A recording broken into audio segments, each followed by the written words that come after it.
বদলে যায়নি, শুধু বুঝতে শিখেছি। 90 দশকের ব্যাকডেটের মানুষ আমি, যেখানে সম্পর্কের বিচ্ছেদ থাকবে না, সম্পূর্ণ অধিকার নিয়ে তাকে নিজের বলা যাবে। চেয়েছিলাম ওই রাস্তার পাশে অবহেলায় বড় হওয়া ফুলটাই কেউ দিক আমায়, দাম দিয়ে গোলাপ কেনার প্রয়োজন নেই। আমার জন্য আমার কথা ভেবে এনেছে, এটাই অনেক পাওয়া। অথবা ফুটপাতের এই 10 টাকার মাটির ভাঁড়ে চা খেতে খেতে কিছুটা মুহূর্ত কাটাবে কেউ একসাথে। দামি গিফট বা রেস্টুরেন্টের দরকার নেই। চেয়েছিলাম একটা ভরসার কাঁধ আর মানসিক শান্তি পাওয়া যাবে এমন একটা মানুষ।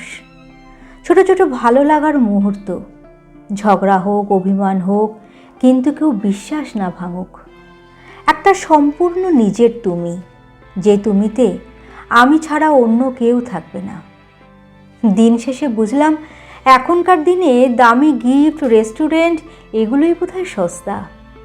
মূল্যবান হলো একটা ভরসার কাঁধ আর মানসিক শান্তি, যা কেনার মতন সামর্থ্য আর হলো না।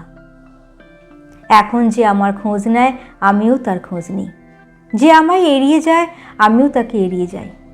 যে আমায় যতটা গুরুত্ব দেয়, আমিও তাকে ততটাই গুরুত্ব দিই। কেউ যোগাযোগ না রাখলে আমি আর তাকে বিরক্ত করি না।